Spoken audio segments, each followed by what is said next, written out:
on this YouTube channel. The main objective to upload these videos for the quick revision of class 12th geography, CBSE, NCERT syllabus and also cover some competitive exam topics. So let's start. This is your NCERT book, that is Fundamental of Human Geography. This is your first book of your CBSE 12th class geography. Let's start the first chapter of this book, that is Human Geography, Nature and Scope. As I told you earlier, these videos for the quick revision kind of videos, we're gonna discuss easy, scoring, important, as well as some tricky question which come in a board exam. Let's start. As you can see this screen, you are having determinism topic, neo-determinism topic. Determinism topic बेटा अकेले 3 marks का कई बार आ जाता है. Sometime this question will come in a 5 mark. Neo determinism question definitely come in a 3 mark and 1 mark question. This question past 7 year I have checked so many times. Determinism बेटा हिंदी में इसको नियतिवाद कहते हैं और नियो डिटर्मिनिज्म इसे हिंदी में बेटा नवनियतिवाद कहते हैं. तो ये दो टॉपिक है आज के हमारे. फर्स्ट टॉपिक हम डिस्कस करेंगे बेटा. अगर ऐसे क्वेश्चन नहीं आएगा कि डिटर्मिनिज्म को डिस्कस करो, तो ऐसे क्वेश्चन आ सकता है एनवायरमेंटल डिटर्मिनिज्म. सेम मीनिंग है बच्चे दोनों का. इसका दोनों का आंसर आपने सेम ही लिखना है. नेचुरलाइजेशन ऑफ ह्यूमन आपको ऐसे आ सकता है, explain the naturalization of human. These 3 topic you have to write down only same answer. Actually यहाँ पे हम बात करेंगे बेटा, पहले इसको डिस्कस कर लेते हैं, देन ब्रीफली इसको डिस्कस करेंगे at the end. Environmental control, human action, activities and human work directly depend on the nature. Actually, in the very early stages, human were greatly influenced by the natural environment, or we can say that they are directly depend upon the nature or environment. Why the people are depend upon the nature? Because man is passive agent and nature is more powerful than human being, than human. Why it is passive and why this nature is more powerful? Because human were afraid of natural forces such as cyclones, tsunami, volcano. Human were greatly afraid of these forces. Then the supporter, if they will ask you about the supporter of these determinism, then you can say that Greek and Roman philosophers such as Kant, Humboldt, Ratzel, E.C. Semple, he is a student of Ratzel. And 5th point, in your NCERT, the very good example is given that the life of nomads, you know who are nomad, the people who are moving along with their cattle from one place to another place for the search of food and shelter. And tribal people living in the mountain or forest area. They people, if you observe them properly, they people are quite different. Their appearance, or we can say that their physical appearance is quite different from us. As we can say that their skin color is different, their color is different, their hairstyle is different, their height is different. That's it. Here we can say that determinism, नियतिवाद में हम कहते हैं बेटा, जो नियति ने बता दिया इंसान ने वही करना शुरू कर दिया.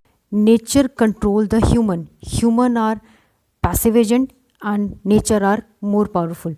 तो इसीलिए जो जैसे बाढ़ आ गई, कोई भूकंप आ गया, तो इंसान एक जगह से दूसरी जगह जाके मूव करना शुरू कर दिया. वो बहुत घबरा जाता था, वो कहता था कि यार नेचर ही पावरफुल है, मैं कुछ नहीं हूँ, मैं कुछ नहीं कर सकता. ह्यूमन जो है ना as a slave of nature बन के रह गया था. अब आ जाता है बेटा नियो डिटर्मिनिज्म में.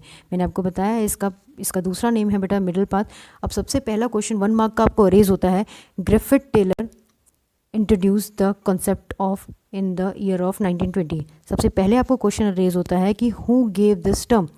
तो who coined this term, or we can say that who introduced the term, who introduced the concept, that is Griffith Taylor in the year of 1920. अब सेकेंड पॉइंट इसमें बोलता है नियो डिटर्मिनिज्म के बीच में. Neo determinism also known as stop and go determinism, और we can say that मध्य मार्ग और मिडल पाथ. अब आपको एक क्वेश्चन आ सकता है पेपर में, what is the another name of neo determinism.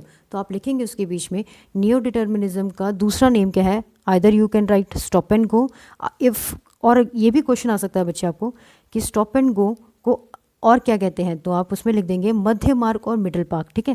Third point आ जाएगा इसके बीच में, it states that nature has provided possibilities and scopes for the development but also put some limitation on it. You can see I put this but in a circle because nature has provided so many opportunities to human, but nature put also some limitation on it, that if we are doing anything, we have to, if we are modifying anything, we have to check whether we are not harming the environment, otherwise फिर वही होगा. इसका lively example अगर मैं बताऊं बच्चे आपको, तो आजकल में कोरोना वायरस जो फैल रहा है, हमने नेचर को डिस्टर्ब करने की कोशिश की, हमने एनवायरनमेंट को डिस्टर्ब करने की कोशिश की, और आज ये हाल है हमारे पास में कि नेचर जो है ना खुली सांस ले रहा है बाहर, और हम जो है ना घरों के अंदर कैद हैं, वैसे जैसे कोई जानवर, कोई पक्षी.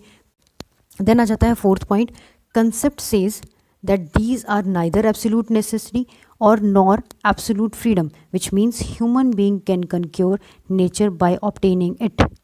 मतलब यहाँ कहने का मतलब है कि ना तो ये जो कंसेप्ट है हमें दिया गया है नेचुरल नियो डिटर्मिनिज्म, उसमें ये कहता है कि ना तो इसमें बहुत ज़्यादा फ्रीडम है और ना ही इसमें बहुत ज़्यादा बंदिश है, हम बोल सकते हैं. लेकिन ये मिडल का पाथ है कि अगर नेचर ने हमें कोई अपॉर्चुनिटी दी है तो वी हैव टू यूज़ और यूटिलाइज और modify that opportunity in a limited manner, in a limited source. उसको बोलते हैं बेटा नियो डिटर्मिनिज्म.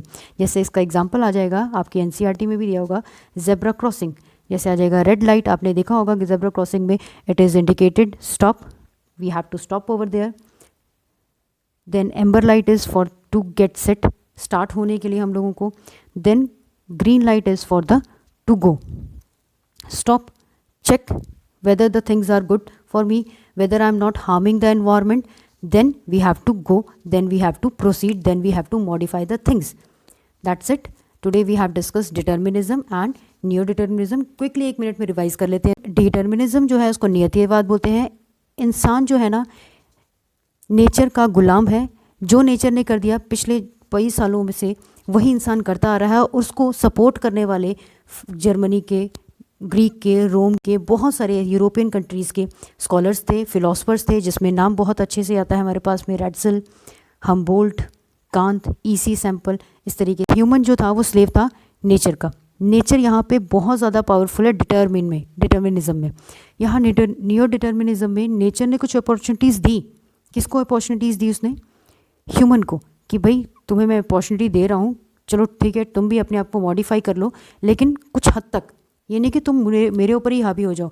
इसलिए कहते हैं कि ह्यूमन और फिज़िकल जो है ना इसका एक इंटर रिलेशन है बेटा, ये दोनों एक दूसरे से अलग नहीं है. तो by this topic is completed. अब बिना इस वीडियो को रिवाइंड किए, बिना वीडियो को दोबारा चेक किए, कमेंट सेक्शन में आप आंसर लिखेंगे, who gave the term neo determinism and when he gave the term neo determinism. Thank you. अगर आपको वीडियो अच्छा लगे प्लीज़ लाइक, शेयर और बेल आइकन को प्रेस कर देना, सो दैट आपको लेटेस्ट अपडेट जो है आती रहे. थैंक यू सो मच बेटा.